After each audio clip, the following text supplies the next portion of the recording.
여러분 안녕하십니까, 박영환입니다. 한 주간의 뜨거운 정치권 이슈를 다뤄보는 국민마수 시작합니다.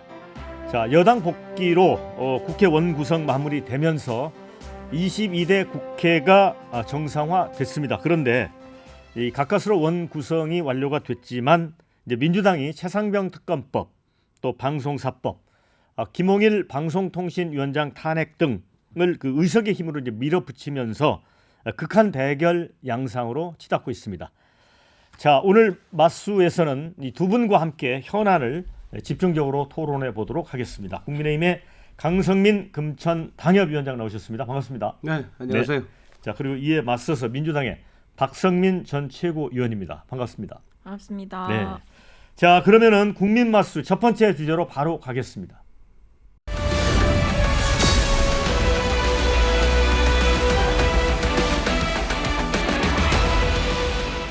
자, 22대 국회 이제 정상화 됐고요. 또 우원식 국회의장이 새로운 이제 의장단, 상임위원장단과 함께 현충원을 참배했습니다.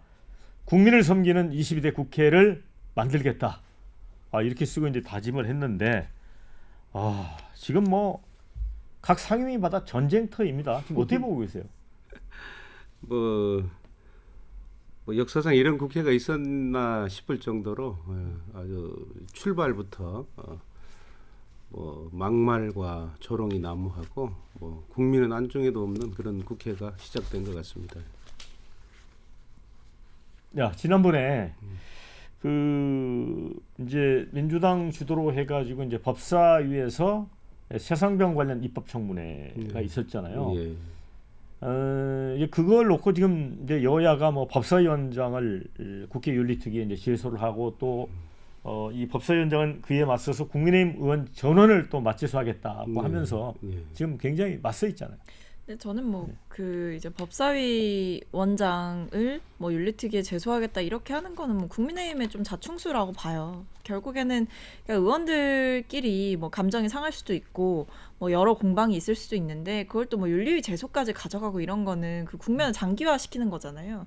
근데 냉정하게 보면 그 최혜병 특검법에 대한 입법 청문회는 국민들이 굉장히 주목했던 일이었고, 그리고 여전히 최혜병 특검법에 대해서 국민의힘이 어떤 입장을 취하는지, 그리고 대통령이 또 한 번 거부권을 행사할지 이런 것들을 주목하고 있는 거라 사실 싸우려면 다른 걸로 싸우셔도 되는 거거든요. 근데 오히려 이렇게 뭐 정청래 의원을 향한 뭐 개인적인 공격 아니면 뭐 좀 조롱하거나 뭐 존경하고픈 뭐 이런 식으로 이제 말씀을 하시고 하는 거는 뭐 그렇게 좋은 모습은 아니죠. 제가 봤을 때 꼭 그렇게 필요한 논쟁이거나 필요한 싸움은 아닌 것 같다라는 생각입니다. 그리고 이제 법사위에서 이제 방송사법하고 이 방통위법 개정안이 이제 여당 반발 속에 이제 통과가 됐는데, 이제 그 과정에서 보면 이제 국민의힘 유상범 간사하고 정청래 법사위원장이 무슨 초등학생 같은 대화를 주고받잖아요. 그 이름이 뭐냐 이렇게 유상범 간사한테 물어보고, 그러니까 또 그게 맞서면서 위원장님 생각하면 또 어떻게 되느냐, 이런 건 어떻게 보세요, 정말? 국회가 국민 앞에서 좀 품격 있게 서신해야 되는데 정말 이게 언제적 봤던 풍경이 뭐 지금까지 이어지고 있다는 데 대해서 참 유감스럽습니다. 근데 그 입법 청문회부터 사실은 여야가 합의를 해야 되는데 민주당이 일방적으로 개최했지 않습니까? 그래서 아마 뭐 윤리위 제소도 하고 이런 것 같은데, 이제 이게 힘겨루기예요. 여야가 힘겨루기를 지금 하고 있는 거예요. 서로 밀리지 않겠다. 108석이지만 그래도 우리가 여당이라 생각하는 국민의힘과 192석 그 막강한 그 야당의 그 힘이 서로 이제 지금 뭐 감정적으로 대립하고 있는 그런 상황이다. 저는 이렇게 생각하고, 뭐 시간이 좀 지나면은 그게 좀 안착이 되겠죠. 어떤 모양으로든지. 그렇게 보고 있습니다. 자, 그리고 이제 과방위 같은 경우도 이제 MBC 사장 출신 국민의힘 김장겸 의원의 과방위원 자격을 놓고 민주당 이훈기 의원이 이 김장겸 사장이 MBC하고 이제 해임과 관련해서 소송을 진행 중이기 때문에 이 상임위 활동이 부적절하다, 과방위 회피 의견 제출하자, 이런 주장을 했거든요. 그런데 이제 이 과정에서 김장겸 의원이 이제 여러 다른 민주당 의원들의 범죄 과거 경력을 막 거론하면서 또 한바탕 붙었거든요. 어떻게 보세요? 근데 이거는 애초에 좀 이제 국민의힘이 의원들을 상임위에 배분할 때 좀 고려를 했어야 되는 사안이 아닌가 싶어요. 뭐 예를 들면 뭐 아무리 가방에 배치를 하고 싶었어도 뭐 소송이 전부 다 마무리되고 난 뒤에 하는 방법도 있지 않습니까? 근데 지금 보면 그 김장겸 의원 같은 경우에는 MBC와 이 민사 소송을 진행하고 있고 1심, 2심 다 이제 좀 김장겸 의원에게 불리한 방향으로 판결이 나왔단 말이죠. 근데 거기에 대해서 이제 본인이 불복하고 있는 상황이에요. 그러니까 최종심까지 가보겠다 이렇게 다투고 있는 상황이다 보니까 사실 피감기관을 어떻게 보면 견제하고 감시하고 여러 자료도 제출받을 수 있는 국회의원의 그 막강한 권한을 생각해 볼 때 이게 소송을 진행하고 있는 당사자들끼리 이런 관계가 성립되는 게 과연 맞느냐. 특히 지금 이제 MBC를 압박할 수 있는 수단을 사실상 갖게 되는 거잖아요. 김장겸 의원 같은 경우에는. 그러다 보니까 이게 소송이 아직 진행 중인 시점에서 이런 권한을 갖게 된다면 오히려 이 소송 국면 여러 가지를 고려해서 이 MBC를 향한 압박이 더 거세질 수 있지 않겠냐. 그러니까 권력이 남용될 수 있지 않겠냐. 이런 우려가 분명히 있는 거죠. 여기 이제 김장겸 의원이 안 계시기 때문에 김장겸 의원은 이제 그렇게 이야기를 했어요. 이게 국회의장으로부터 이해충돌 없다는 문자 통보 받았다. 같은 논리라면 민주당 의원도 자격도 논의하겠다. 그러면서 자신을 겨냥했던 이은규 의원에 대해서 교통사고 처리특례법 위반 등 전과 2범, 박민규 의원은 음주운전 적발, 노정면 의원은 업무방해로 전과 3범, 이재명 대표는 전과 4범에 수많은 비위 의혹으로 재판 중이다. 또 이것도 너무 나간 거 아니에요? 그러니까 아까 말씀드린 대로 너무 이제 감정적인 대립을 하고 있는데 이제 김장겸 의원 같은 경우는 뭐 이제 이해 충돌이 있는 거 아니냐. 이제 민주당은 그런 문제를 제기할 수 있겠지만 방금 말씀하신 대로 의장이 관계없다고 유권 해석도 내려줬고 또 사실 MBC를 과거 정권 문재인 정권에서 뭐 박문진 이사진부터 시작해서 MBC를 그 민주당이 거의 장악하다시피 했잖아요. 지금 MBC 뭐 사장 문제도 있고 그런 MBC 환경에서 김장겸 전 MBC 사장은 굉장히 불이익을 당했다 이렇게 생각하실 거예요. 당신이 피해도 보고 그렇기 때문에 억울하다 이런 어떤 생각도 있을 것이고 그래서 김장겸 의원의 생각도 저는 존중받아야 된다고 보고요. 이제 이 전과 문제가 나오니까 사실 우리 국회가 전과 의원들의 전과를 따지면 엉망진창이잖아요. 지금 현재 국회 의장단에도 과거 재벌 회장집을 털었던 절도 전과자도 있고 또 뭐 지금 뭐 그 상임위원장 중에서도 뭐 부산 미모담원에 불을 질렀던 사람도 있고 이런 분들이 다 있어요. 우리 국회 국민들이 지금 몰라서 잊혀져서 그렇지. 그러니까 저는 이런 논쟁이 좀 불필요한 논쟁이라고 생각합니다. 네. 자 그리고 이제 MBC 관련 얘기를 해주셨기 때문에 지금 이제 민주당이 김홍일 방통위원장 탄핵 소추안을 당론 채택을 했습니다. 아마 이제 다음 주에 아마 표결을 할 것 같습니다. 이건 어떻게 보세요? 그러니까 일단은 임시국회 안에 그러니까 다음 달 4일까지인 걸로 알고 있는데 그 안에 처리를 하겠다라는 입장이고 당론으로 이제 채택을 한 상황이죠. 왜 한다고 보세요? 그러니까 일단 지금 이 김홍일 방통위원장 같은 경우에는 이 방통위 체제 자체를 위법적으로 이끌어왔다라고 보고 있는 겁니다.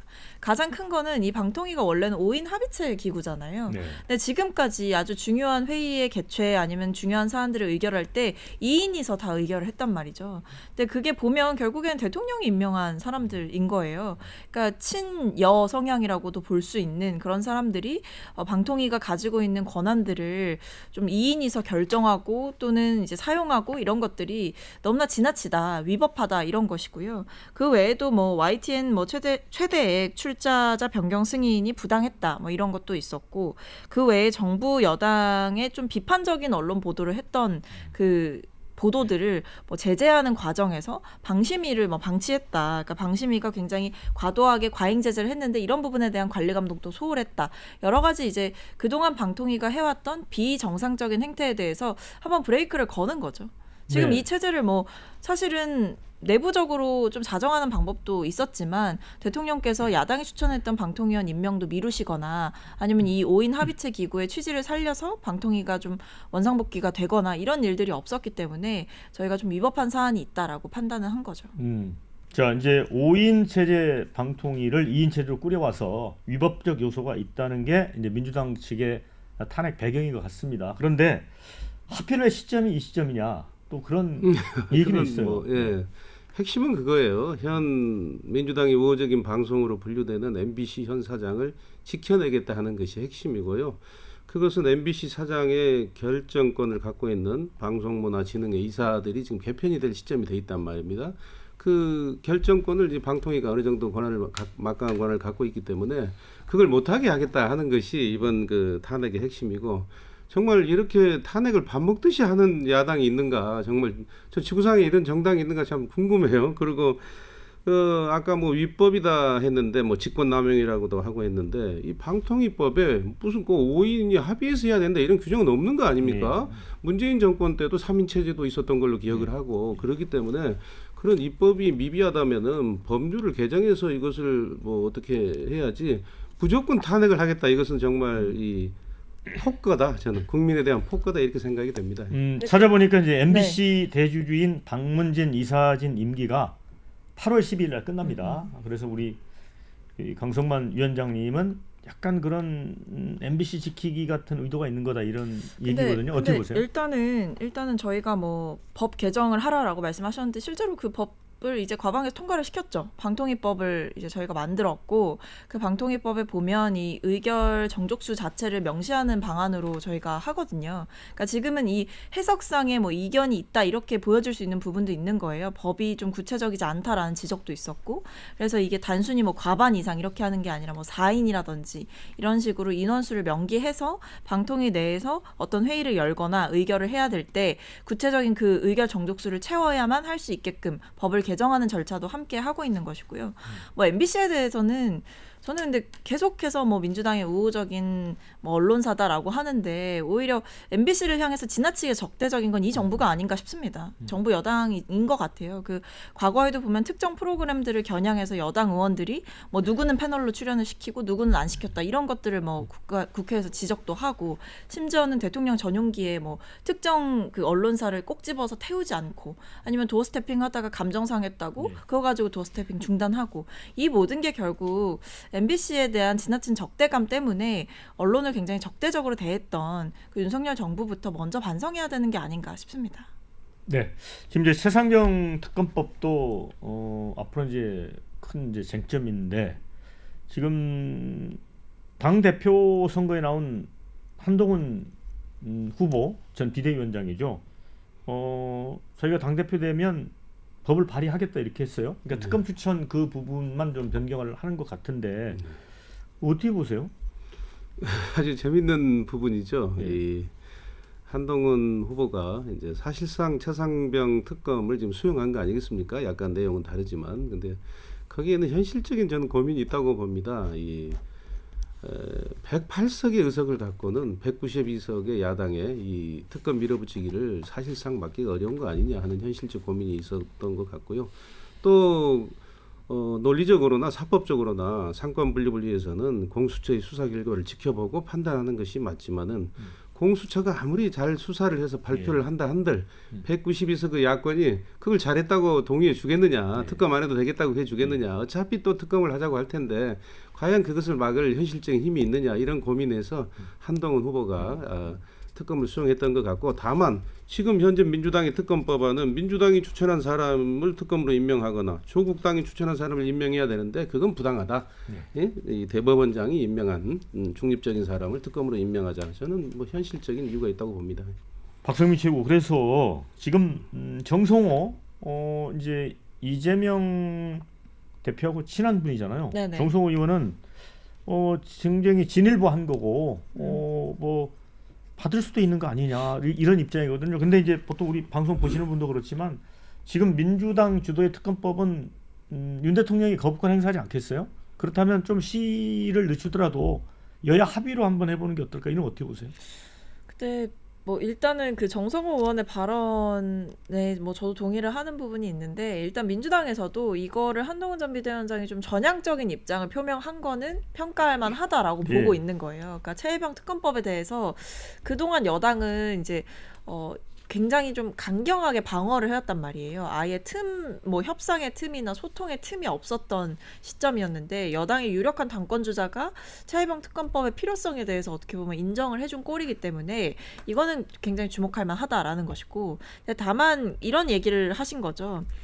뭐 한동안 안에 받을 수도 있는데 그러려면 전제 조건은 이번 이제 임시회 내에 통과시킨다는 것을 목표로 할 때에 가능하다라고 저는 이해를 했거든요. 네. 그 말씀을 하셨기 때문에 근데 과연 그 시기상 7월 4일이라는 그 임시회가 마무리되는 그 전에 이 국민의힘 내부에서 입장 정리가 되겠느냐 이런 현실적인 문제가 하나가 있는 거죠. 네. 근데 저는 어쨌든 한동훈 전 비대위원장이 굉장히 현실적으로 판단했다고 봐요. 네. 결국에 대통령께서 거부권을 행사하셔서 국회로 다시 재표결이 오게 되면 그때는 8석만 이탈하면 대통령의 거부권이 무력화가 가능하거든요. 21대 국회랑 완전히 달라진 상황이기 때문에 네. 여기에 대해서 더 이상 막을 도리가 없다라고 본 게 아닌가 싶습니다. 네, 그리고 이제 이번에 원 구성이 이제 굉장히 늦어졌는데 민주당 박홍근 의원이 원내 일당이 의석수에 따라 국회 상임위를 우선 가져가도록 하는 그런 원내 일당의 상임위원장 선점법이라고 할까요?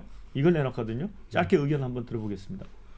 아니 선점법을 안 해도 이번 국회에서 이미 다 선점했잖아요. 뭐 굳이 그걸 또 법을 만들 이유가 뭐가 있는지 저는 물어보고 싶고 저는 이거야말로 정말 폭거고 망상입니다. 이건 국회라는 게 뭐 다수당이 모든 걸 다 마음대로 한다고 하면 국회 열 필요가 없죠. 선거 끝나고 그냥 다수당만 가서 4년 동안 하면 되잖아요. 국민은 그걸 원하지 않아요. 의석수와 관계없이 득표율로 보면은 별로 차이도 나지 않습니다. 말하자면 민주당을 찍지 않은 국민도 굉장히 많다는 거예요. 그래서 국회라는 것이 그동안 관례가 항상 이렇게 타협하고 서로 소통하고 이렇게 해서 타협점을 찾다가 안 됐을 경우에는 뭐 마지막 순간에 패스트트랙이나 뭐 이렇게 의결을 했는데 이 사람들은 지금 뭐 다수당이면 다 된다는 논리를 가지고 그러려면은 선거 끝나면 그냥 국회에 없어도 돼요. 이렇게 저는 봐야 된다고 보기 때문에 네. 이거야말로 정말 정말 민주주의를 흔드는 그런 어떤 자, 박성민 최고 반론 듣고 다음 주제로 가겠습니다. 일단 저는 원구성 협상 지연 사태가 계속해서 반복되다 보니까 이게 뭐 관행이라는 이름으로 사실 저는 세금 낭비가 이루어지고 있었다고 생각을 하거든요. 그런 그 지연 사태를 방지하기 위해서 명확한 규정을 가져보자라는 점에서 저는 뭐 취지에 격하게 공감하는 바입니다. 네, 자, 두 번째 주제 보여주십시오.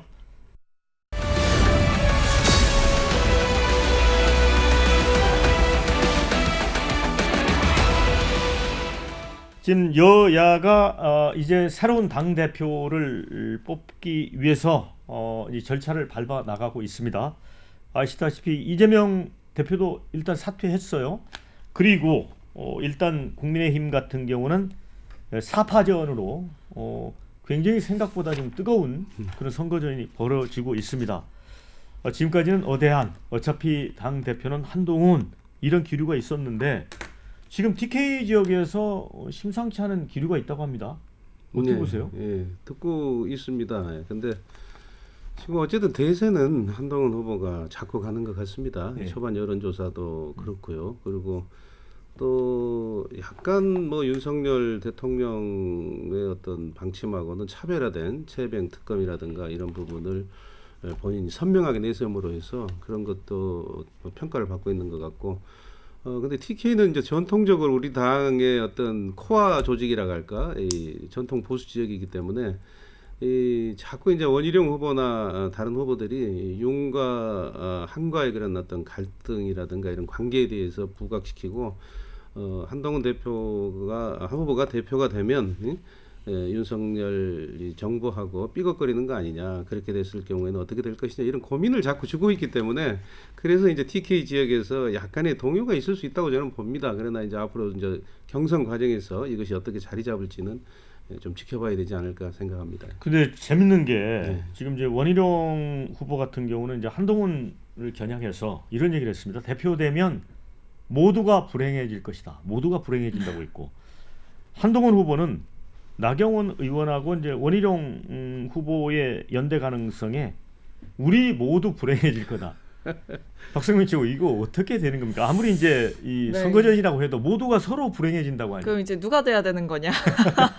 이제 모두가 불행한 파국으로 가고 있는 거냐? 뭐 이런 생각도 드는데 거의 뭐 이제 이게 레이스가 이제 본격화되기 시작해서 그런지 거의 서로가 서로를 향한 좀 저주를 시작한 것 같아요. 그래서 일종의 뭐 보면 과거 얘기도 막 꺼내오고 뭐 대통령과 사이 안 좋지 않냐부터 시작해서 뭐 굉장히 좀 뭐 10초 통화하지 않았냐 이런 얘기들까지 이제 하는 걸 보면 결국에는 서로 좀 이 선거가 끝나고 나면 좀 감정적으로 많이 상할 수도 있겠다라는 생각이 드는데 일단 제가 봤을 땐 아직까지는 한동훈 대세론이 강한 것 같습니다.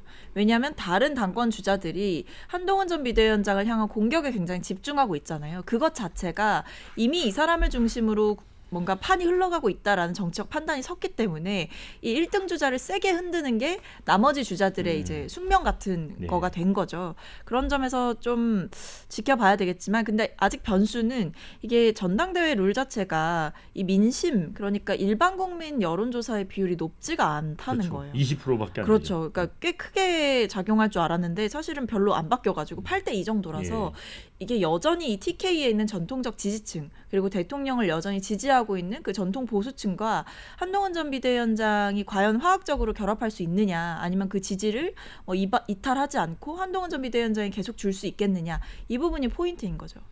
아니 그리고 강성만 위원장님 그 이제 홍준표 대구시장 같은 경우는 나머지 후보들은 다 만나줬잖아요. 근데 한동훈 후보는 2차례 요구도 거부했고 또 원희룡 후보 같은 경우는 업어주고 싶다는 얘기까지 하고 자 이철우 경북지사도 지금 한동훈 후보를 만나지 않고 있습니다. 예. 자 이런 게 당의 앞으로 미래를 위해서는 바람직한 건가요? 이게? 바람직하지 않죠. 예. 홍준표 시장이 당의 어떤 뭐 여러 요직을 거친 어른이라면은 예. 어떤 후보든지 만나주는 것이 저는 그렇죠. 마땅하다 이렇게 생각을 하고요.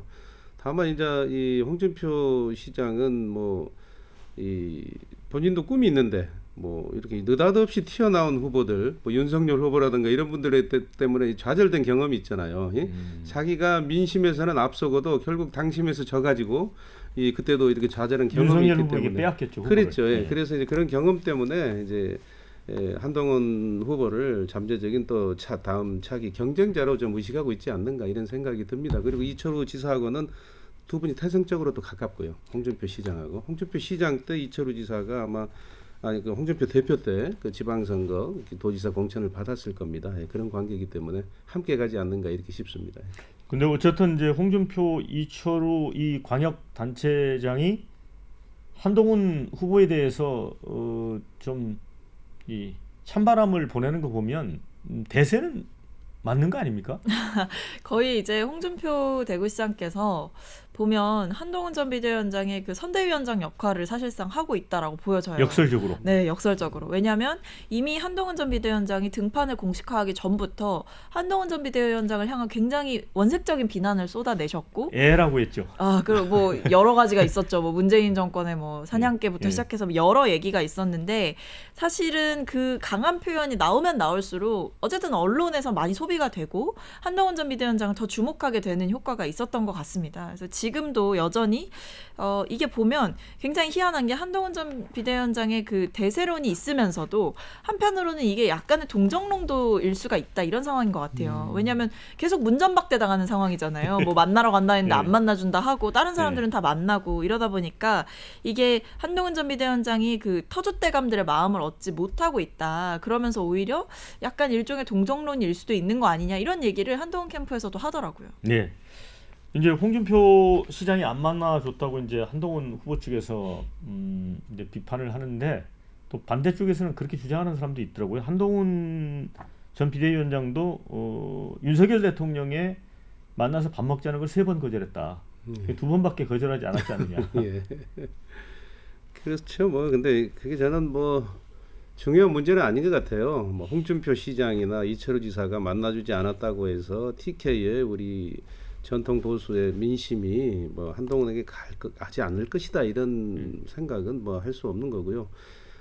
지금 한동훈 대세론이 형성된 것은 어쨌든 우리 당원들이나 지지자들이 거대 야당인 이재명 대표하고 좀 잘 싸워주는 대표를 원하는데 그래도 한동훈이 좀 더 잘 싸우지 않겠냐 하는 그런 막연한 기대감이 있는 것 같아요. 싸움닭을 원하는데 한동훈이 그래도 싸움닭이 아니겠냐 이런 게 있고. 그러면은 법무장관 할 때의 그런 어떤 이미지, 모습도 예. 연상을 할까요? 그렇죠. 이제 그런 것 때문에 그런 거 같고 또 다른 이제 경쟁 추종하는 후보들이 그런 어떤 선명성 자꾸 이렇게 그 뭐 서로 내부의 총질이랄까 내부 다툼만 하지 이재명에 대해서 좀 강한 모습. 그래서 원희룡 후보 같은 경우는 이재명을 감옥에 넣어야 된다 이제 이런 예. 과격한 말을 하고 나오지 않아요. 이게 예. 바로 이제 그게 그런 이유입니다. 이재명과 내가 잘 싸울 수 있다. 다른 후보들도 이제 보여주려는 그런 경쟁이 치열하게 될 것 같고요. 우리 그 박성민 전 최고 말씀처럼 경선이 진행되면서 지금 한동훈에 대해서 무슨 뭐 차별화와 배신자 프레임 이런 것도 나오고 여러 가지 지금 이제 격해질 것 같아요. 그 후유증이. 그래서 결국은 잘못하면 이게 뭐 윤석열을 지켜야 되느냐, 한동훈 미래 권력이나 이런 한동훈 쪽으로 가야 되느냐 이런 어떤 그런 갈림길의 선거가 또 될 수도 있겠다 하는 걱정이 좀 많습니다. 네, 이제 이번 당대표 선거에서는 당심이 80%가 반영이 됩니다. 박성민 지구구. 그렇다 보니까 영남 지역, 그러니까 TK, PK 포함해서 책임당원의 40%를 차지한다고 해요. 그러면 어떻게 보세요? 이제 결선 투표까지 도입했는데 결선 투표까지 갈까요? 저는 개인적으로 결선 투표는 안 가지 않을까. 아, 그러니까 마무리가 그래요? 빨리 되지 않을까라는 생각이 드는데 왜냐하면 방금 이제 좋은 포인트를 말씀해 주셨다고 생각하는 게 이렇게 잘 싸워줄 수 있는 사람을 찾고 있는 것 같아요. 여든 예. 야든. 예. 근데 보면 지금 민주당 같은 경우에는 어쨌든 이재명 대표만 지금 이제 당권 도전이 점쳐지는 상황이지 예. 않습니까? 예. 근데 그 이재명 대표라는 그 정치적으로 입지가 상당한 인물, 그러니까 대권에도 나왔었고 대중적 인지도도 있고 그리고 전투력도 있는 이런 인물에 맞설 수 있는 사람이 누구냐라는 전략적 판단을 아마 그 당원들은 하실 거라는 거죠. 그런 점에서 단순히 뭐 얼굴이 많이 알려지고 아니면 윤석열 정부에서 뭘 했고 아니면 대통령과 뭐 친하다 이걸로만 투표하시진 않을 거라는 거예요. 그러니까 잘 싸워줄 수 있는, 우리 당에도 좀 전투력 있는 인사가 있었으면 좋겠다 이런 이야기들이 아마 당원들 사이에서 나올 거기 때문에 한동훈 전 비대위원장의 뭐 인지도 플러스 전투력 이런 부분들을 상당히 높게 평가하는 그 당원들의 확고한 마음이 쉽게 바뀌지는 않을 것 같다라는 생각입니다. 자, 그래서 이제 한동훈이 앞서가고 있고 이제 나경원, 원희룡. 그래서 이제 나경원, 원희룡 연대설이 나옵니다. 그런데 이 연대설을 원희룡 전 장관이 후보가 먼저 꺼냈어요. 그게 좀 뭔가 뜻이 있는 거죠. 그렇죠. 예. 지금 두 분은 뭐 서울법대 동기동창에다가 사실은 정치적으로는 굉장한 경쟁 관계였어요 그동안. 그래서 그렇게 원활하게 이 단일화가 될 수 있는 관계는 아닙니다. 제가 알기로는. 근데 이제 원희룡 후보는 어쨌든 뭐 윤핵관의 지지를 받는다고 할까 그렇게 알려져 있기 때문에 이 당심에 있어서 조금 나경원 후보보다는 상당히 유리하게 됐어요 지금 상황이. 네. 민심은 나경원이 앞서지만 그러나 이 룰 자체가 당심과 민심이 4대 1이기 때문에 원희룡 후보가 나경원 후보에 비해서는 유리하다고 보거든요. 그렇기 때문에 자기가 이제 현재 2등 후보라고 보고 3등 후보를 업으면은 결선 투표 가서 어떻게 이 역전을 해볼 수 있지 않느냐 이런 계산을 하시는 것 같아요. 우리 박성민 최고는 1차에서 끝날 걸로 보는데 사자 구도기 때문에 어쩌면 아슬아슬하게 1차에서 안 끝날 수도 있거든요. 그 가능성이. 그런 경우를 지금 이 추격자들은 대비를 하고 있고, 그러나 이제 나경원 후보의 선택이 이제 어떤 선택을 할지는 아무도 모릅니다. 그때 과연 나경원 후보가 원희룡을 지지할지 그런 상황이 벌어질 때 아니면 오히려 한동훈을 지지할지 이것은 그때 가봐야 아는 문제다 저는 그렇게 생각합니다. 네, 이제 민주당 얘기 좀 해보겠습니다. 민주당의 고민은 그거 같아요. 이제 전준희가 이제 출범을 했는데 네. 이 경선 흥행에는 빨간불이 들어왔다는 얘기가 많잖아요. 그러니까 지금 이재명 대표와 맞서겠다는 당내 뭐 한두 분 얘기가 있는데 그분들이 또 개혁의 딸들로부터 공격을 받는다는 얘기도 있고. 그래서 이게 좀 고민인 것 같아요. 흥행 문제. 일단은 뭐 이게 저도 애매한 게 그 거론되는 분들이 일단 본인이 입장을 밝힌 적이 없어가지고 그러니까 입장도 밝히기 전에 공격을 받는 그런 상황이다 예. 보니까 저도 이게 정말 본인이 의지가 있어서 이게 측근들을 통해서 얘기가 나온 건지 아니면 이제 본인의 의지가 없는데 주변에서 이제 들쑤시는 그런 형국이었던 건지를 좀 따져봐야 될 것 같고요. 좀 지켜봐야 될 것 같습니다. 근데 말씀해주신 대로 이게 만약에 정말 이 대표 한 번만 당대표 후보로 나오시게 된다면 이게 원래는 우리가 후보가 여러 명이면 뭐 순회하면서 토론회도 하고 예. 뭐 지역별로 이렇게 뭐 투개표를 별도로 이렇게 막 다 진행을 하고 할 텐데 그거를 그 방식으로 할 거냐의 고민도 있는 것 같아요. 뭐 찬반 투표를 할 건지 아니면 뭐 그냥 추대로 갈 건지. 그러니까 이거를 이제 아직 결정을 못한 상황이고 말씀해주신 대로 이 언론에서 다루는 그 비중 자체가 상당히 좀 차이가 나는 상황이에요. 아무래도 저쪽은 선수가 4명이나 되고 네. 서로 굉장히 강하게 맞붙고 있는 상황이다 보니까 흥미진진한 거죠. 근데 저희는 그에 비해 상당히 좀 차분하고 안정적인 그 대회 전당대회를 치르게 될 것 같으니 결국 뭐 차별화할 거는 최고위원 선거밖에 없지 않겠냐 뭐 이런 정도의 얘기가 나오고 있습니다. 근데 사실상 이번 전대는 뭐 흥행까지는 어렵다고 봐야죠. 뭐 흥행이 목표인 상황도 아닌 것 같고요. 근데 이제 추대냐 찬반 투표냐 이 두 가지가 다 리스크가 있다고 합니다. 네. 추대를 할 경우에는 이른바 이재명 1급 체제라는 측면에서 좀 비판의 소지가 있고 찬반 투표를 했을 때 지난번에 이제 박용진 후보하고 겨뤘을 때 77.7%를 얻었잖아요. 그 몇 퍼센트가 나올지 이것도 고민이라고 해요.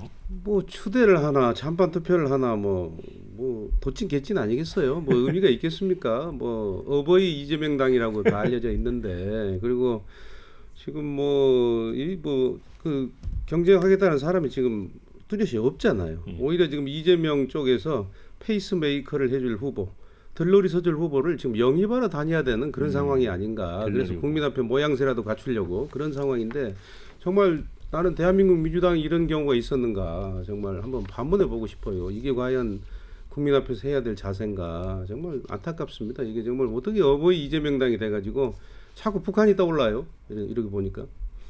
아니 뭐 근데 뭐 그렇게 뭐 보시는 분들도 있겠지만 뭐 아니라고 생각하시는 분들도 분명 있을 거고요. 근데 저는 뭐 중요한 건 그냥 단순히 전당대회를 어떻게 치르느냐의 문제보다 이제 이재명 대표의 리더십 시즌 2가 만약에 세워지게 되면 그 시즌 1과는 어떻게 다를 것이냐를 좀 고민해야 되는 시점인 것 같아요. 그러니까 단순히 전당대회가 얼마나 흥행이 되고 뭐 누가 페이스메이커로 나와서 띄워주고 이런 그 물리적인 과정의 문제보다는 이제는 좀 내용의 문제로 가지 않을까라는 생각이 있습니다. 그냥 지금처럼 똑같이 하면 된다 이렇게 생각하는 거는 아마 좀 느슨한 생각일 것 같고 이 시즌2에서 이재명 대표가 또다시 대표가 됐는데 지난번 대표를 하실 때와는 어떻게 다를 거냐 뭐 하다못해 당 지지율을 끌어올리는 데 있어서 중도 확장을 어떻게 할 거냐 저는 이런 부분에 대해서 본인이 좀 확고한 계획과 전략을 가지고 임하시는 것이 중요하다. 그러니까 대표가 되는 것보다 대표가 되고 난 뒤가 훨씬 더 좀 복잡하고 어려운 과정일 거다. 왜냐하면 앞으로 남은 선거들이 있고 뭐 대선을 바라보시는 분이라면 당대표가 되어서 관리해야 되는 리스크가 상당히 크거든요. 결국에 모든 책임은 대표에게 있기 때문에 저는 그런 점에서 좀 내용적으로 준비를 많이 하셔야 되지 않을까라는 생각을 갖고 있습니다. 네, 그래서 지금 이제 민주당은 사실 이제 당 대표 선거는 뭐 이제 그렇게 가는 것 같고 대신에 이제 최고위원 선거는 이제 보니까 이것도 약간 충성 경쟁으로 가고 있다. 이런 또 지적이 있습니다. 저는 어떻게 민주당이 이렇게 됐는가 모르겠어요. 과연 이렇게 대표는 뭐 민주당이 대표할 사람이 그렇게 없습니까? 이재명밖에? 이것이 과연 민주당의 이름 글자 그대로 민중가 저는 한번 물어보고 싶어요. 그리고 최고위원들도 충성 경쟁하기 바쁘고 이건 민주당의 모습이 아니에요. 제가 그동안 봐왔던 오히려 지금 우리 국민의힘이 보여주고 있는 이런 치열한 경선의 경쟁의 모습이 과거 민주당의 모습이었는데 그런 것이 지금 없어져 버리고 이건 어떤 일극 체제 정말 그 집권 과거 군사정권 시절에 여당이 보여줬던 그런 모습을 지금 민주당이 보여주고 있고 오히려 국민의힘이 과거 그 민주화 시절에 민주당이 보여준 그런 어떤 전당대 모습을 저는 보여주고 있다 이렇게 판단하고 있습니다. 근데 뭐 이제 국민의힘 같은 경우에는 집이 한번 무너졌으니까 그 집을 다시 이제 짓는 과정이니까 당연히 뭐 여기에 뭐 벽돌을 놔야 되니 아니다 시멘트부터 발라야 된다 이런 이야기들을 할 수가 있는 상황인 거고요. 저희는 이제 집을 유지 보수를 하거나 집을 확장해야 되는 시점이다 보니까 뭐 그 큰 틀 자체를 흔들거나 집 자체를 무너뜨리고 새로 짓자 이런 얘기가 나오는 상황은 아닌 거죠. 거기에 제가 한 가지 덧붙인다면은요. 저는 그렇게 보지 않고요. 결국은 이 모든 것이 이재명 대표가 지금 지고 있는 사법적 리스크를 방탄하기 위해서 일사불란하게 갈 수밖에 없지 않느냐.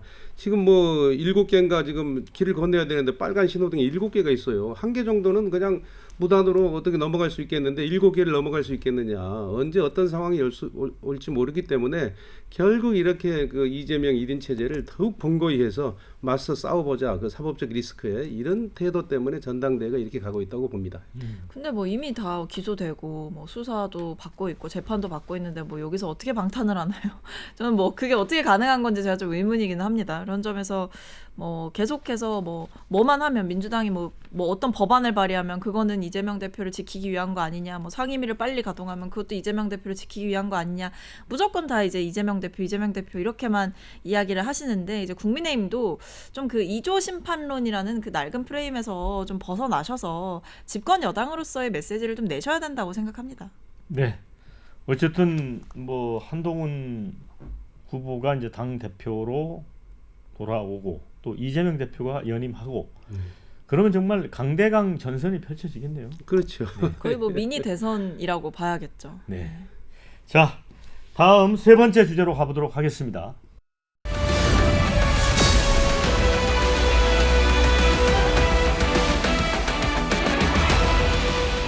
자, 그 지금 총선 당시에 검찰 개혁 이거를 특별히 또 강조했던 이 조국 혁신당이 이 검찰 개혁 그 구체적인 법안을 내놨습니다. 검찰 수사권 박탈, 중대범죄수사청, 공소청 신설 이런 걸 내놨거든요. 이게 이제 민주당보다 앞서가는 이유가 어디에 있다고 보십니까, 박성민 씨고요? 일단 최근에 이 조국 혁신당에 대해서 약간 지지율이 좀 정체되고 있다, 이런 평가가 나오고 있어요. 네, 그러니까 그렇죠. 처음에 이제 돌풍이 불었고 네. 그래서 선거에서 크게 이겼고 예. 정말 제3당으로서의 어떻게 보면 지위를 공고히 했는데, 이게 뭐 지금 원내에서 어떤 힘을 쓸 수 있는 상황이 아니지 않습니까? 뭐 교섭단체도 아닌 상황이고, 그러다 보니까 어떻게 선명성을 보여줄 거냐, 이 과제가 있는 것 같아요.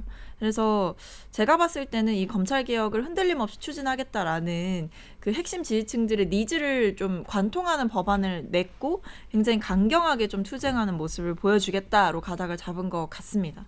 그래서 최근에 아무래도 어떤 선명성에 대한 그 니즈, 그다음에 뭐 지지율 뭐 회복 또는 상승 이런 것들을 위한 모멘텀이 필요하다, 이렇게 판단한 거겠죠. 네. 그런데 이제 검찰개혁 4법이라는 게 내용상 보면 엄청나게 그 뿌리채 흔들 수 있는 기존의 그 사법 체계를 흔들 수 있는 내용이거든요. 그래서 이제 국민의힘은 뭔가 좀 사적 복수에 좀 이용하는 게 아니냐 이렇게 주장을 하거든요. 이걸 과연 개혁이라고 할 수 있겠습니까? 검찰 개혁이라고 하는데 이 검찰 개악이죠. 정확히 얘기하면 이 지구상에 검찰의 그 수사권을 뺏어간 나라가 몇 개나 됩니까? 이게 저는 뭐 이건 세계적인 흐름하고도 이게 뭐 맞지 않는 거고요. 결국 조국 당이 뭐 검찰의 수사권을 뺏는 개혁을 자기들 말로 개혁을 하겠다는 것은 자기들이 다 지금 뭐 피의자 내지는 피고인이잖아요. 지금 뭐 조국은 뭐 내일 모레 뭐 배지가 날아가고 감옥에 가야 될지도 모르고, 황운하 원내대표도 지금 뭐 3년형을 선고받았나요? 1심에서 이런 상황인데, 이게 자기들이 검찰에 대해서 지금 이 받았던 그런 어떤 법적인 심판에 대한 어떤 앙심, 사적 보복, 이것이 저는 분명하다고 보고요. 지금 자꾸 검찰 정권, 검찰 독재 얘기하는데, 제가 알기로 지금 이번 22대 국회 민주당의 검찰 출신이 30명도 넘는 걸로 알아요.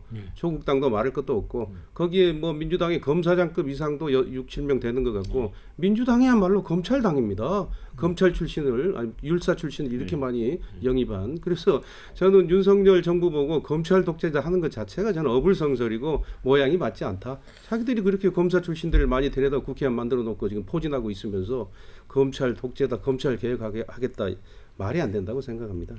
조국 대표는 정치 검사들이 양산되는 구조를 이제 허물어 버리겠다는 생각인 것 같은데요. 어떻게 뭐 보세요? 윤석열 대통령을 뭐 겨냥했다고도 볼 수 있겠죠. 그리고 윤석열 정부의 요직에 있는 사람들은 명실상부 다 검찰 출신 아닙니까? 뭐 심지어는 그 정권 초기에 제가 아직도 기억나는 거는 뭐 여러 부처에 갈 수 있는 그 자리들이 있는데, 뭐 정말 검사의 직무를 한 사람과 상관없는, 뭐 예를 들면 이제 검사인데 교육부에 보내가지고 뭐 정책 일을 시킨다든지 이런 식으로 하는 걸 봤을 때 과연 왜 계속 검찰 인사들만 쓰냐, 그러니까 이 정부에서는 왜 이렇게 검사들은 요직에 기용되고 계속해서 검사들만 회전문 인사를 하고 검사 출신들은 계속해서 기용이 되냐, 이런 비판이 있었던 게 사실이고요.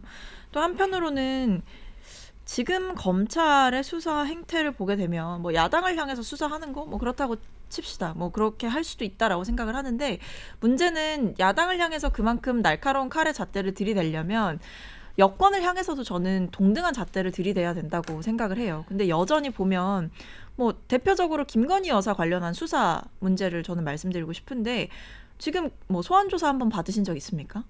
그렇지 않잖아요. 근데 야당 대표는 맨날 불려다니고 재판 받으러 다니고 뭐 이재명 대표 재판 받아야 된다. 좋습니다. 그러면 김건희 여사에 대한 수사도 똑같이 공정하게 수사를 하고 속도를 내야 되는 게 맞는 거죠. 근데 김건희 여사에 대한 수사는 본격화되니까 갑자기 검찰 인사가 단행되고 총선 참패 이후에 민정수석실은 신설이 됐습니다. 그러니까 이런 것들을 봤을 때 결국 이 검찰이 쥐고 있는 권력을 활용하고 있고 놓지 못하고 있고 검찰의 권력을 사적으로 남용하고 있는 게 이 정부가 아닌가라는 생각이 들기 때문에 이 조국 혁신당이 이 부분을 검찰 개혁에 대한 이야기를 하는 게 뭐 새로 나온 얘기는 아니에요. 예전부터 있었던 얘기고 더 나아가서는 뭐 사적인 감정이 없다고는 할 수 없겠지만 한편으로는 이 진보 진영에서 검찰 개혁이라는 것을 매개로 운동장을 좀 넓게 쓰자. 그러니까 일종의 좀 정책적, 정치적 연대 이런 것들까지 염두에 두고 포석을 둔 게 아닌가 싶습니다. 이 검찰에 대한 불만을 얘기하시는데 검찰에 대한 불만은 지금 우리 국민의힘 당원과 지지자들이 더 많아요. 예. 원희룡 후보도 언급했습니다만은 왜 이 법무부 장관 또 지금 현 검찰총장도 뭐 한동훈 법무부 장관 했던 분이 추천한 분으로 아는데 왜 이재명에 대한 재판은 이렇게 지지부진한가? 수사 진행도 이렇게 지지부진한가? 또 하나는 문재인 정권 때 있었던 그 많은 의혹 사건, 울산시장 공작 선거 이런 것들은 왜 이렇게 지지부진한가? 서해 해수부 공무원 피살 사건 왜 이렇게 지지부진한가? 윤석열 정권 2년이 지나도록 불만이 오히려 우리가 더 많아요. 검찰에 대해서 불만을 얘기하면. 그러니까 그건 저는 안 맞다고 보고요. 다만 우리가 검찰을 개혁한답시고 문재인 정권에서 공수처를 만들었는데 공수처가 지금 무슨 역할을 했습니까? 이거 민주당이 한 거예요. 검찰 개혁한다고. 이런 현상이 저는 또 벌어진다. 그리고 검찰의 수사는 따로 하고 뭐 기소하는 또 따로 하고 그러면은요. 그럼 기자도요. 취재는 하는 기자 있고 기사 쓰는 기사 따로 있어야 되고요. 의사도요. 진료하는 의사 따로 있고 수술하는 의사 따로 있어야 되고 판사도요. 재판하는 의사 판사 따로 있고 또 선고하는 의사 따로 있어야 돼요. 이거 저는 논리가 안 맞다고 봅니다. 근데 뭐 공수처 얘기하셨는데 그렇게 치면 지금 최혜병 특검 안 받겠다고 하는 이유가 공수처 수사 잘하고 있으니까 지켜보자라는 거 아니세요? 공수처의 존재 의의는 지금 국민의힘에서 오히려 증명하고 인정해주고 있는 꼴이라고 생각을 합니다. 민주당이 어차피 만들어 놓은 사법 체계니까 일단은 존중하지 않은 그런 의미로 저는 해석을 합니다. 근데 이제 그 조국 혁신당하고 민주당이 이제 검찰 개혁 주도권을 다투는 것 같습니다. 경쟁하는 것 같은데, 근데 두 당이 내놓은 안, 또 현재 추진하고 있는 걸 보면 좀 약간 그 차이가 있어요. 민주당은 이제 검사 탄핵도 이 얘기하고 또 대북 송금 사건 수사 검사에 대해서는 이제 탄핵 얘기를 하잖아요. 그렇죠? 네네. 그다음에 그 조작 수사에 대해서도 특검법을 만들겠다고 하고. 이 부분과 관련해서는 결국 이 이재명 전 대표 사모님 그 대응이라고 하는 부분에서 좀 벗어나기가 쉽지는 않아 보이는 면도 있어요. 뭐 그렇게 보시는 분들도 있을 수 있죠. 그리고 근데 뭐 다만 제가 생각했을 때 그런 법안들 뭐 의원들이 각자 뭐 내겠다는 뭐 표적 수사 뭐 방지법이라든지 이런 법안들이 일단은 개별적인 의원의 법안들로 나오고 있다라는 점을 말씀을 드리고 싶고 저희가 뭐 그걸 당론으로 뭐 패키지로 추진하고 이런 상황이 아니지 않습니까? 그렇기 때문에 뭐 어느 정도 의원들의 좀 자유로운 입법 활동 중에 하나이다 이렇게 말씀을 드릴 수 있을 것 같고요. 그리고 뭐 검사 탄핵이나 대북 송금 관련해서 계속 얘기를 하는 지점은 어쨌든 이 이화영 전 부지사의 폭로로 시작됐던 이 검사들이 진술을 조작하기 위해서 증인을 뭐 회유하고 아니면 이 피의자를 뭔가 압박하고 이런 일들이 있었다라는 폭로가 있었기 때문에 그 부분에 대해서 진상을 밝혀보자 이 점에 좀 주목을 하고 있는 거죠. 폭로가 있었다고 하는데 그 폭로 자체도 기획될 수 있는 거고요. 그래서 그런 것만 가지고 이 검사를 탄핵하고 판사를 탄핵하고 장관을 탄핵하고 뭐 이랬잖아요. 민주당이. 이렇게 많은 탄핵을 한 어떤 정당은 없었습니다. 대한민국 역사에. 이 판사와 검사를 탄핵한 이유가 뭐겠어요? 겁박하는 거예요. 이재명 대표의 재판을 앞에 두고 겁박하고 있는 겁니다. 너희들 이재명 건들면은 가만 안 둘 거야. 192석의 의석을 가지고 저는 이런 정치가 이게 정상적인 정치라고 보십니까? 그래서 저는 일개 검사까지 탄핵에 가는 이 민주당의 이런 어떤 탄핵 정치는 지양돼야 된다 이렇게 생각하고 있습니다. 자, 그런데 이제 그렇게 생각하는 국민들도 있는 것 같습니다. 이제 지난번에 이제 검찰 개혁한다고 하면서 검찰의 권한이 축소가 됐잖아요. 예. 그렇다 보니까 뭐 사기 사건 같은 경우도 이제 그렇죠. 경찰이 수사를 하면서 그 수사 자체가 많이 지체되는 경우도 있고, 그래서 오히려 민생 측면에서는 손해를 보는 측면도 있는 게 아닌가, 그런 얘기도 있어요.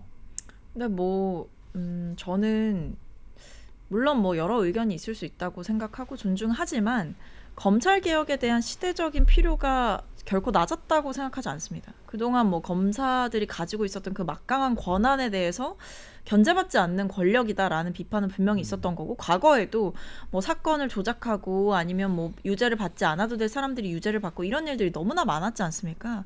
그렇기 때문에 거기에 대해서는 아주 오랜 세월 동안 견제받지 않는 권력이라는 검찰 권력의 통제, 민주적인 통제에 대한 필요성은 저는 오랜 시간 축적되어 왔다라고 생각을 하고요. 다만 그 방법론에 있어서는 뭐 사실 공수처 같은 경우에도 원래는 더 센 권한을 부여하려고 했지만 또 일각에서는 뭐 그런 부분들을 지양해야 된다라는 반론도 있었고, 그때마다 뭐 국민의힘 계열 정당에서는 굉장히 강하게 비판을 하거나 뭐 민주당이 너무나 뭐 폭주한다 이런 식의 정치적인 프레임으로 공격하는 경우도 있었기 때문에 그런 시대적인 과정들을 거치면서 뭐 지금까지 왔다라고 생각을 하고, 검찰개혁 4법을 이 조국혁신당이 얘기하는 거는 앞서도 말씀드렸듯이 새로운 내용은 아니고요. 그러니까 수사 기소를 다 분리를 해야 된다, 이런 이야기는 예전부터 사실 나왔던 거기 때문에 저는 그 시기와 뭐 방법의 디테일의 문제인 것이지 필요성에 대해서 뭐 동의가 낮다거나 일방적으로 추진하고 있다 이렇게 보기는 어렵다고 생각합니다. 검찰 제도가 문제가 있다면 시간을 가지고 정말 충분한 수기 과정을 저는 거쳐야 된다고 보고요. 이렇게 자꾸 이 사법 체계를 분리함으로써 우리 앵커께서 말씀하신 대로 국민의 피해, 서민의 피해가 지금 드러나고 있습니다. 대표적인 게 전세 사기 피해 같은 것도 신속하게 수사를 못했지 않습니까? 그리고 수사와 기소를 분리한다면은요, 어떤 수사 같은 경우는 공소장이 뭐 10만 페이지 되는 것도 있잖아요. 그러면 수사 검사가 10만 페이지의 공소장을 넘기면은 기소 그 검사가 그거 읽어보는데도 한 3년 걸릴 거예요. 어떻게 이게 진행이 되겠습니까? 그 피해는 누가 보겠습니까? 결국 국민이 보고 서민이 보는 이런 어떤 사법 체계가 될 텐데, 이것을 개혁이라고 주장하면서 검찰을 무력화시키려고 하고 있는, 사실상 검찰을 폐지시키는 거죠. 이런 제도를 밀어붙이고 있는 저는 이 야당은 문제가 있다고 생각하고 있습니다. 지금 이제 조국 혁신당이 수용자 진술 조작 논란 원천 방지법이라는 걸 또 발의를 했습니다. 그러니까 지난번에 왜 이화영 전 경기 평화부지사의 검찰 술자리 회유 사건과 관련이 돼 있는 것 같습니다. 자, 그런데 굉장히 이런 법안은 좀 이례적이었어요. 어떻게 보세요? 근데 뭐 조국혁신당의 법안은 조국혁신당 인사들이 나와서 설명하는 게 더 정확치 않을까라는 생각이 들고, 제가 뭐 구체적으로 그 안에서 어떤 논의가 있고 어느 정도의 당론이 형성되어 있는지는 말씀드리기가 좀 어려운 것 같고요. 그러니까 다만 제가 평가할 수 있는 것은 어쨌든 조국혁신당이 굉장히 좀 일관된 그 선명성 경쟁을 하고 있는 것 같다라는 생각은 있습니다. 뭐 검찰 개혁을 정면으로 겨냥을 하고, 그리고 뭐 검찰 수사 과정에서 있었던 그동안의 문제점들, 아니면 검찰을 향해서 지적되었던 그런 문제점들을 하나씩 다 수면 위로 꺼내서 끝까지 한번 해보겠다라는 좀 결기가 느껴지는 상황인 것 같은데, 뭐 앞으로 좀 지켜봐야 될 것 같습니다. 네. 자, 그런데 그 부분은 이제 여야가 이 개혁을 추진하는 과정에서 염두에 둬야 될 것 같다. 그러니까 예를 들면, 그러면 검찰청, 뭐 경찰청 다 없애버리면 범죄가 없어지는 거냐? 이 근본적인 질문을 그 댓글 같은 걸 보면 많이 나오거든요. 예. 근데 뭐 없애겠다는 건 아니지 않습니까? 네. 문제가 있는 부분들을 시정하고 권력을 분배하고 효율적으로 쓰일 수 있게 하자라는 것이죠. 이게 수사 기능이 다 분산돼 버리는 거잖아요. 그렇죠. 다 쪼개버리고 분산시키고 그 효율은 그만큼 떨어질 거고요. 이 무슨 그 진술을 조작했다 이런 의혹을 제기하는데, 만약에 그런 의혹이 있으면은 공수처가 수사해야죠, 검찰을. 근데 그게 그런 게 확 딱 떨어지는 게 없으니까 안 하고 있지 않겠습니까? 근데 그런 어떤 말을 만들어서 자꾸 검찰의 목을 조르려고 하는데, 저는 그것이 정석이 아니라고 저는 생각을 합니다. 그리고 정말 검찰 없고 경찰 없다면은 우리 사회가 유지되겠습니까? 누가 도둑놈을 잡을 것이며 누가 우리를 이렇게 저지르는 범죄를 막아줄 수 있겠습니까? 저는 그렇게 생각을 해야 된다고 봅니다. 근데 뭐 앞서도 말씀드렸지만 뭐 민주당이 지금 경찰 없애자, 검찰 없애자 이렇게 얘기하고 있는 상황이 아니잖아요. 그러니까 저는 뭐 이 토론은 이렇게 할 건 아닌 것 같습니다. 네.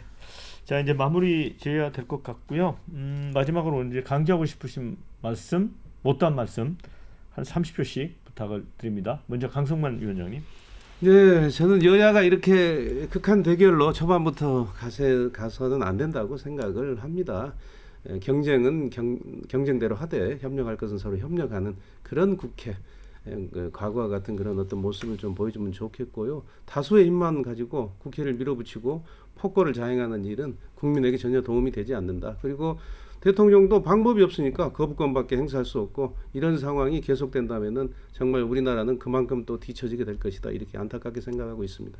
네, 자 박성민 최고위원님. 네, 네, 저는 정부 여당이 국민에 대한 존중을 하는 것을 먼저 해야 된다라고 생각을 합니다. 지금 보면 대통령께서 거부권 행사 또는 남용을 보여주고 있는 것도 결국 국민들이 선택한 의원들의 선택에 대한 존중이 없기 때문이고 그것은 결국 국회의원들을 무시하는 것을 넘어서 국민을 무시하는 것이다라는 생각이 있기 때문에 본인들에게 이제 유리하고 편한 일이 아니면 무조건 뭐 민주당의 폭거다 이렇게 생각하지 마시고 왜 민주당이 그 일을 하고 있으며 그 뒤에는 국민들이 어떤 생각을 가지고 있는지를 좀 먼저 생각하시는 것이 정말 국민의 공복이 되고 있는 이런 사람들의 기본적인 자세가 아닌가 생각합니다. 네. 자, 두 분 수고 많으셨고요. 함께해 주신 여러분 고맙습니다. 저는 다음 주에 다시 찾아뵙도록 하겠습니다.